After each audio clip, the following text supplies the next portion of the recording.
The night was colder than usual. The small village lay silent, covered in mist. Stars hung in the dark sky like tiny frozen sparks, but their light gave no warmth. In a broken hut at the edge of the village, a poor boy sat on the hard floor. His clothes were thin, his stomach empty, and he had only one blanket. It was old, torn, and patched many times, but it was all he had. He wrapped it tightly around himself, shivering as the wind blew through the cracks in the walls. The boy had nothing in this world, no parents, no friends, no food stored away.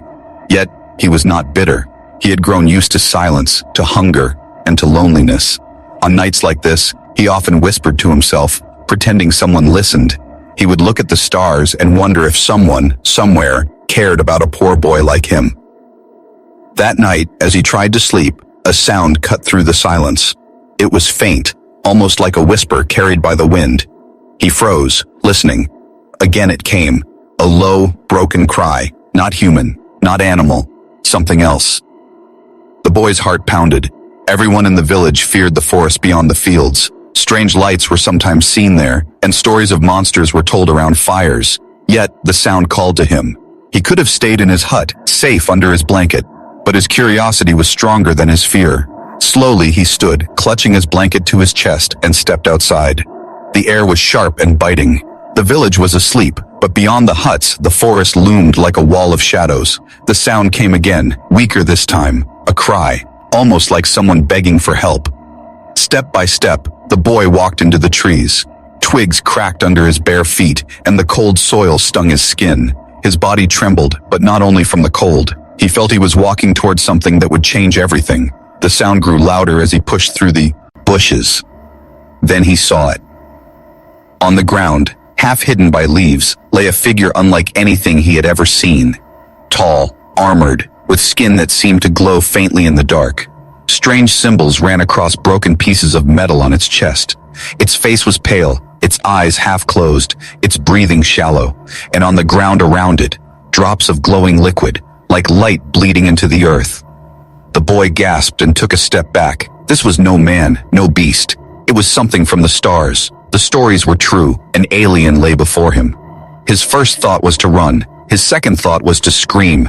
But then he looked closer. The alien's lips moved, whispering sounds the boy could not understand. Its chest rose and fell slowly, painfully. It was dying. The boy stood frozen, torn between fear and pity. He had nothing, not even enough for himself, and yet he could not turn away. The sight of the suffering creature stirred something deep in his heart. Loneliness, hunger, pain. He knew them well. He saw the same pain now in the stranger from the stars. He knelt beside the alien. The glowing blood lit up his small, dirty hands. For a long moment, he stared at his blanket, his last blanket. Without it, he would freeze. But without it, the alien would surely die before the morning. His chest tightened, tears pricked his eyes. Then slowly, he unwrapped the blanket from around his body. The cold stabbed into his skin, cruel and sharp. He swallowed hard, placed the blanket over the alien, and tucked it close around the wounded body. The alien stirred, one eye open, shining faintly like a jewel. It looked at him, truly looked at him, as if trying to understand why a poor, shivering child would give away the only warmth he had. Its lips moved again, whispering something strange and soft. The boy didn't understand the words, but he understood the feeling. Gratitude, a bond, fragile but real, formed in that moment. The alien's trembling hand lifted slightly and pressed against the boy's chest, over his heart. Then it dropped, too weak to stay raised. The boy stayed there all night, shivering in the freezing dark. His teeth clattered and his body felt heavy, but he did not move. He sat by the alien's side, watching its chest rise and fall, whispering to it as if it could hear. He spoke of his lonely hut, of the stars he dreamed about, of his wish that someone, anyone, would remember him. The alien did not reply, but its breathing grew steadier. Sometimes its lips formed sounds like broken words from a language too old for humans. And sometimes, in the stillness of the night, the boy thought he heard something more, a faint hum, as if the blanket itself had awakened a power hidden deep inside it. When the first light of dawn touched the forest, the boy's eyes were heavy with sleep, but he kept watching. He did not know what the new day would bring. He did not know that his act of kindness had already set into motion something far greater than himself. Because far above the clouds, beyond the stars he dreamed of, a signal had been sent. And it was coming straight for him. The sun rose slowly over the village, but its light brought no warmth. poor boy sat slumped against a tree, his body stiff from the cold. His thin shirt clung to his skin, damp with dew, and his lips were cracked from the freezing night. Yet his eyes were fixed on the figure lying beside him, the alien he had covered with his last blanket. The creature's breathing was steadier now, though still shallow. Its chest rose and fell like a slow drumbeat, each breath fighting to stay alive. The boy studied the strange being in wonder. The armor that covered parts of its body was broken and scarred, covered with markings unlike anything on Earth. Its skin, faintly glowing in the morning light, seemed too delicate to belong to a warrior, yet he knew this was no ordinary traveler. Something about the way it carried itself, even half dead, spoke of power. The boy wanted to run back to his hut, curl up and sleep, but he could not. Something inside held him here, as if invisible chains tied him to the alien's side. He could not leave someone to die alone, not when he had spent his whole life being alone. The alien stirred, its eyelids fluttered, and then, slowly, one eye opened. The boy froze, heart hammering. The eye glowed faintly blue, like a piece of sky caught in a crystal. It locked on him with surprising clarity. The alien's lips moved, forming sounds that made no sense to human ears. The boy leaned closer, trying to understand. The voice was weak, broken, yet it carried weight, like an echo from the stars. The boy whispered, "I don't understand you." The alien coughed, and a strange light flickered in its throat. It reached a trembling hand toward the boy. For a moment, the boy hesitated, fear and awe mixing in his chest. Then slowly, he extended his own hand. The alien's fingers, long and cold, closed weakly around his. Something sharp pressed into the boy's palm. Startled, he looked down. The alien had placed a small object there.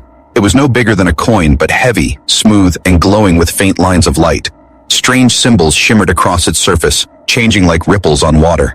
The boy stared. He had never seen such a thing. He whispered, "What is this?" But of course, no answer came in his language. The alien's lips moved again. The boy leaned close and caught fragments of sound, soft, almost like a chant. It seemed less like words and more like a promise. The boy didn't know why, but he felt the weight of it. This was no ordinary token. His heart told him this object carried meaning, maybe even destiny. The alien's hand dropped, too weak to hold on. But before its eyes closed again, it gave him a look so intense that the boy felt it burn into his soul. It was as if the alien was saying, "Keep it safe. Do not let go." The boy gripped the token tightly. For the first time in his life, he felt important. Someone had trusted him. Someone had given him something valuable, even sacred. The forest around them was silent, except for the sound of birds beginning their morning songs. But beneath that peace, the boy felt tension. He didn't know why, but it seemed as if the earth itself was holding its breath. He turned to the alien again. Its breathing had slowed, but it was still alive. The boy pulled the blanket tighter around the creature, even though his own teeth chattered from the cold. "You'll be safe," he whispered. "I'll stay with you." Hours passed. The sun climbed higher, and the village began to wake. He heard distant voices, the sound of people starting their day. If anyone discovered what he had found, they might take the alien away. Or worse, harm it out of fear. The boy decided he would tell no one. Not yet. This secret was his to guard. His eyes fell again to the token. It glowed faintly in his hand, and when he pressed it to his chest, he thought he felt a soft vibration, like a heartbeat not his own. He didn't know it yet, but the token was alive in its own way. It was not just a gift, it was a signal. The boy whispered to himself, "Maybe you came from the stars. Maybe you'll go back. But until then, I'll protect you." The alien did not answer, but something strange happened. A faint shimmer of light passed over its face, almost like a smile. The boy blinked, unsure if it was real or his imagination. That night, as the sun set once more, the boy curled up near the alien. He had no blanket now, only the hard ground and the biting wind. Yet for the first time in many years, he didn't feel completely alone. He had a purpose. He had a promise to keep. Above the clouds, invisible to human eyes, the token had already begun to pulse, sending silent waves into the sky. The boy held it close, unaware that his life had already changed forever. Because far away, beyond the stars, an army had heard the call, and they were on their way. The next morning began like any other in the village. Farmers carried water from the well. Children ran barefoot through the dust. Women lit fires and cooked thin porridge that smelled of smoke. The world seemed the same, ordinary, quiet. But for the poor boy sitting on the edge of the forest, nothing was ordinary anymore. He still clutched the strange token in his hand, its faint glow hidden by his closed fingers. The alien lay under his blanket, breathing softly, though its skin still shimmered with an otherworldly light. The boy's eyes were heavy with exhaustion, but his heart refused to rest. He felt something stirring in the air, something heavy, something he couldn't explain. At first, he thought it was only his imagination. The ground beneath him trembled faintly, like the heartbeat of the earth itself. Birds burst from the trees in a sudden rush, their cries sharp and frightened. The boy froze. He had lived in the village all his life, but never had he felt the earth shake like this. The trembling grew stronger. Dust fell from the branches. The villagers, noticing, stopped what they were doing. Pots dropped, tools clattered, and silence spread across the fields. Then came a sound, low, distant, like thunder rolling across the sky. The boy looked up. At first he saw only clouds, but then shapes broke through them. Dark, massive, and unnatural. They moved like mountains flying across the heavens. The boy's breath caught in his throat. These were not clouds, not birds, not storms. They were ships, enormous ships that blotted out the sun. The village erupted into panic. People screamed and ran into their huts. Mothers pulled children inside, slamming wooden doors. Men grabbed sticks and old blades, though none of their weapons could stand against the giants in the sky. Fear spread Leon. Key fire. The boy did not move. He stood in the clearing, eyes wide, token clutched so tightly in his hand, it left marks on his skin. Deep inside, he knew this was connected to him. The alien's gift, the silent glow, the strange hum, it had called something, and now that something had arrived. The ground shook harder as one of the ships descended. Wind roared as if the sky itself was breaking apart. Trees bent, roofs rattled, and the earth cracked under the force. The boy shielded his face from the storm of dust and leaves. His heart pounded, but still he did not run. Then the ship landed. It was a beast of metal, black and silver, larger than the entire village. Its surface glowed with lines of blue light, and strange symbols burned across its hull. A deep hum filled the air, vibrating in the boy's bones. From its side, a gate opened with a hiss, spilling light brighter than the sun. Figures stepped out. They were tall, much taller than any human. Their armor shone, sleek and strong, and their eyes glowed faintly beneath helmets that covered half their faces. They carried weapons that looked like both blades and fire, and they moved in perfect unison, silent and terrifying. The villagers hid, peeking from windows and cracks in their huts. Whispers of fear echoed through the air. Monsters, invaders, death has come. But the soldiers did not spread out. They did not attack. They marched straight toward the forest, straight toward the boy. His knees shook, but he stood his ground. The token pulsed in his hand, brighter now, as if it knew its masters had come. The alien under his blanket stirred faintly, sensing the arrival. The soldiers stopped only a few steps away. They towered over him, shadows cast across his thin body. He felt like an insect before giants. Then, to the shock of every villager watching in silence, the leader of the soldiers dropped to one knee. The others followed, lowering their heads. The ground itself seemed to bow with them.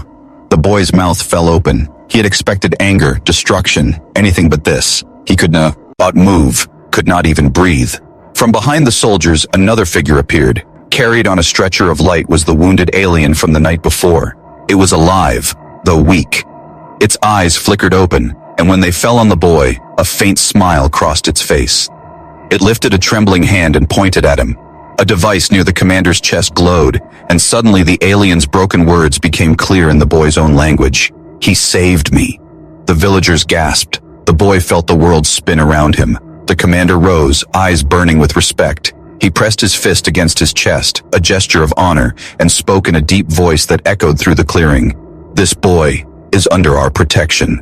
The soldiers repeated the gesture, 100 fists striking armored chests in unison, the sound like thunder. The poor boy, who had nothing but a torn blanket, stood frozen as an army of giants knelt before him. He had no idea what destiny was about to demand. The village had never been so silent. Every man, woman, and child watched from behind doors and broken fences, hardly daring to breathe. Their eyes were fixed on the impossible sight before them, an army of towering aliens kneeling before a poor orphan boy. The same boy who slept in a hut made of mud and scraps, the same boy who begged for food, the same boy no one thought mattered. The boy himself could not move. His thin legs trembled, and his chest rose and fell in sharp breaths. He clutched the glowing token in his hand, its light pulsing like a heartbeat. He wanted to speak, to ask what was happening, but his voice was trapped in his throat. The alien commander stepped forward. His armor gleamed in the sunlight, etched with strange blue lines that pulsed as though alive. His eyes glowed faintly beneath his helmet, studying the boy with intensity. Then, slowly, he removed his helmet. The bow. He gasped. The commander's face was not human, yet it was not monstrous. His skin shimmered with silver patterns, his eyes deep as the ocean, and his expression stern but noble.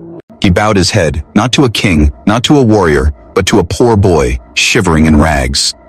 "You gave your last warmth to our brother," the commander's voice thundered, translated by the device on his chest. "You gave when you had nothing. Such honor is rare, even among our kind." The boy's lips parted, but no words came. Behind him, the wounded alien stirred again, its voice weak but clear enough. "He saved me."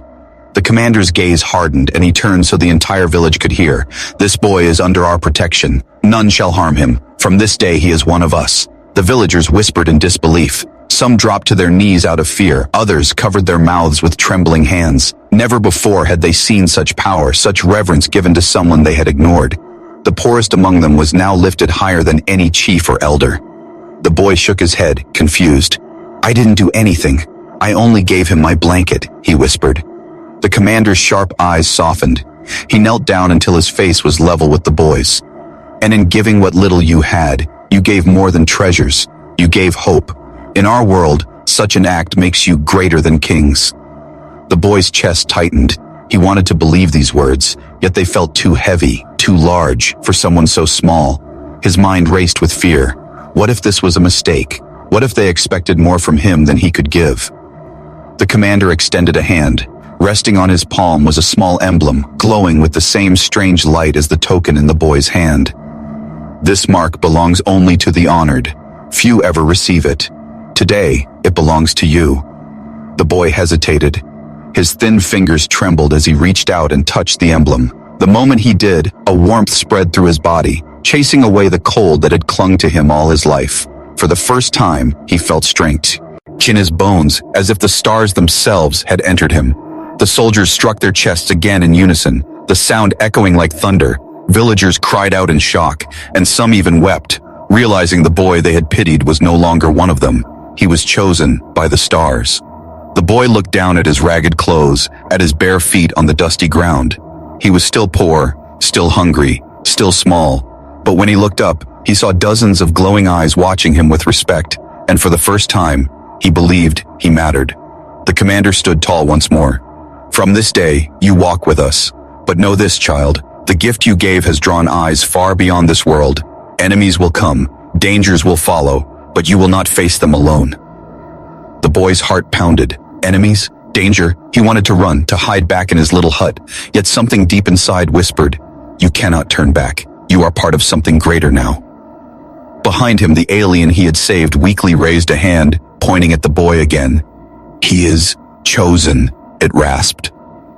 The commander nodded firmly. "Chosen." The word rolled through the air like a storm, heavy and undeniable. The soldiers repeated it in their tongue, their voices merging into a chant that shook the earth. "Chosen, chosen, chosen." The villagers cowered at the sound, some bowing low, others staring with wide, fearful eyes. But the boy stood frozen, his body trembling, not from cold this time, but from the weight of destiny pressing down on him. The commander turned back to him, his expression grave but steady. "You gave life where there was death. Now, you carry the bond of our people. We will protect you, but you must decide, remain in this village, or walk with us into the stars." The boy's breath caught. The stars. He had dreamed of them so many nights, whispering to the sky, wondering if anyone out there heard him, and, the stars had come for him. But with them came a question far greater than he ever imagined. Was he ready to leave behind everything he knew and step into a destiny that could shake worlds? The boy looked down at the token glowing in his hand, then back at the towering commander. His answer trembled on his lips, but before he could speak, the ground shook again. The sky above roared. Something else was coming. The ground was still trembling when the commander's words hung in the air. "Remain in this village, or walk with us into the stars." The poor boy stood frozen, the token glowing in his hand, the villager's fearful eyes piercing his back. His chest rose and fell quickly. his breath shallow. He had always dreamed of the stars, whispering to them on lonely nights. But dreaming was safe. This was real. Behind him, the villagers whispered in panic. "Why him?" one muttered. "He is cursed," another hissed. "No, he is blessed," a trembling voice answered. The boy's heart ached. These were the same people who never offered him food, who looked at him with pity or scorn. Now they looked at him as if he were something strange, half human, half mystery. The alien commander stood tall, waiting. His silver-marked face showed patience, but his glowing eyes held expectation. "Decide, child. You gave us honor. Now you must choose your path." The boy swallowed hard. "If I go with you, what will happen?" The commander's gaze hardened. "You will be trained. You will see worlds beyond imagination. You will carry our mark. But know this. Those who harmed our brother will not forget. They will come for us. And because you saved him, they will come for you." The boy's knees shook. "Enemies? Yes," the commander said firmly. "But also allies. You will not stand alone." The soldiers struck their chests again, the thunderous sound filling the air. The villagers gasped, some dropping to their knees. He boy clenched the token tighter. The glow spread up his arm, warm and alive, almost urging him forward. But then his eyes turned back to the village. The huts, broken and poor. The people, frightened and whispering. The little well, the dusty paths. It was all he had ever known. He thought of the nights he had shivered under the torn blanket, stomach empty, wondering if he would live another day. He thought of the loneliness that had followed him like a shadow. Here he had nothing, and yet, leaving meant saying goodbye forever. His lips trembled. "Why me? I am no one, just a poor boy."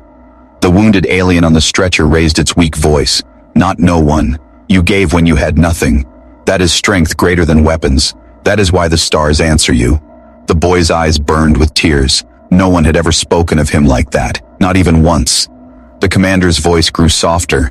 "Greatness is not born from wealth or power. It is born from choice. Today, you must choose." The boy closed his eyes. His body remembered the cold night without the blanket, the hunger in his belly, the laughter of villagers who called him useless. His heart remembered the alien's trembling breath, the gratitude in its glowing eyes, the weight of the token pressed into his palm. When he opened his eyes, the fear had not left, but something new stirred inside. Courage. "I don't want treasures," he whispered.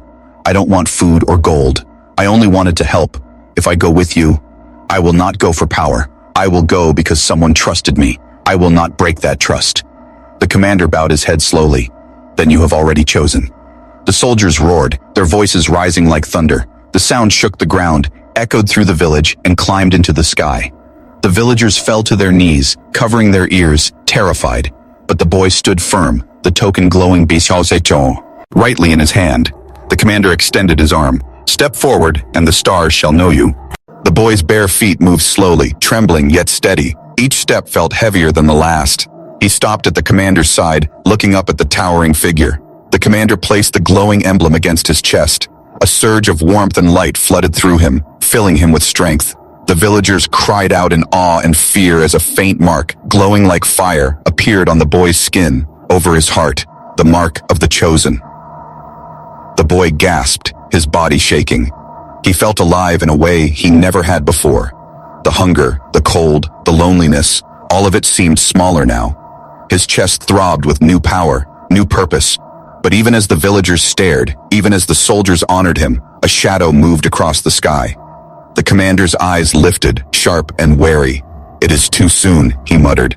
The boy followed his gaze. Dark shapes appeared on the horizon, ships, but not like the ones that had brought the army. These were jagged, twisted, and burning with red light. The villagers screamed, fleeing into their huts once more. The soldiers raised their weapons, their glowing blades igniting. The commander turned to the boy, his voice deep and urgent. "Your choice has brought destiny to your doorstep. Do not fear. Stand tall. From this moment you are no longer just a boy of Earth. You are one of us." The boy's heart pounded as the sky darkened with enemy ships. The token pulsed in his hand, as if alive, as if ready. The choice had been made, and now the war had found him. The enemy ships burned red in the sky like falling comets. The villagers cowered in fear, screaming as shadows swept across their huts. The alien soldiers raised their weapons, their blades glowing blue, their formation unbroken. The commander's voice thundered like a drum, sharp and steady. Protect the boy. The poor boy's chest tightened. Him? Why him? He clutched the glowing token. Fin. Ailing its heat spread into his arm. He wanted to run, to hide in the dirt like he always had, but his feet would not move. Something stronger than fear rooted him to the ground. The commander grabbed his shoulder, lowering his voice so only he could hear. It begins now. You must leave this place. Step aboard our ship. The stars are waiting. The boy looked back at the village. He saw the frightened faces peering from doorways, the same faces that once ignored him, mocked him, or turned away when he begged for food. Now they stared with awe, some with envy, some with fear. He wanted to say goodbye, but he knew no one would come forward. He had always been alone. The commander's hand tightened. Decide. The boy swallowed hard. His eyes lifted to the massive alien ship towering above the fields, its silver hull glowing with lines of light. For years, he had dreamed of the stars, whispering to them in the cold night, asking if anyone out there heard him. Now, the stars had answered. His legs trembled, but he took a step forward. Then another, and another. The soldiers parted, forming a path for him. The villagers whispered in disbelief as the poorest among them walked as if he were a king. The ramp of light extended from the alien ship, glowing like a road into the heavens. The boy's bare feet touched it, and warmth spread up his body. The ramp hummed beneath him, alive, carrying him upward.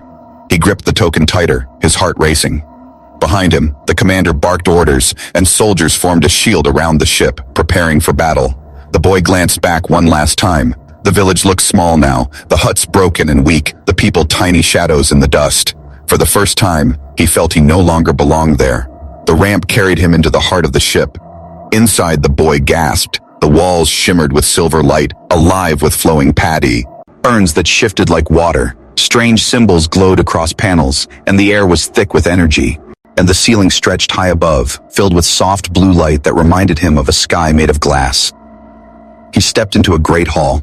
Alien soldiers moved with silent precision, their armor gleaming. Some stopped to look at him, their glowing eyes sharp and unreadable.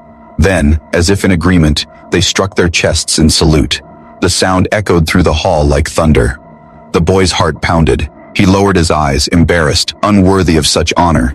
Yet the warmth of their respect settled inside him like a fire he had never felt before. "Come," said the commander, striding ahead. The boy followed, his bare feet silent on the glowing floor. They passed tall windows, and his breath caught. Through them he saw the curve of the world below. His world. Fields, forests, rivers, all stretched out like a painting beneath the clouds.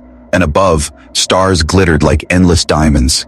Tears filled his eyes. All his life, he had wondered what lay beyond the night sky. Now he was here, standing among those who traveled between worlds. The commander stopped at a platform in the center of the hall. "Here begins your path," he said. "You are no longer a child of Earth alone. You walk among the stars now." The boy hesitated. "But I don't know how to fight. I don't know your ways. I'm just me." The commander's eyes glowed brighter. "Kindness is your strength. The rest, we will teach. What you gave was not small. It was everything. And because of it, you are no longer just you." The boy pressed the token to his chest. It pulsed warmly, as if agreeing. Suddenly, alarms blared. The ship shuddered, the lights flashing red. Soldiers rushed into formation, weapons glowing brighter. Through the windows, the boy saw the enemy ships descending, fire blazing from their sides. The commander's voice thundered, "Shields up! Prepare for battle!" Then he looked at the boy, his face grim but steady. "This is the truth of the stars, child. Glory and danger walk together. You asked if someone out there heard you. Now they have, and the galaxy will never forget your name." The boy's hands shook as the ship trembled again. Fear clawed at his chest, but beneath it burned something stronger. For the first time, he was not watching from the shadows. He was in the center of it all. The commander drew his blade, light flashing along its edge. "Stand tall, you are one of us now." The boy lifted his head. The token blazed in his hand, its glow spreading through the ship. He did not know what would happen next, but he knew one thing with certainty. His life as a poor boy had ended the moment he gave away his last blanket. Now, he was stepping into the stars, and the war had just begun.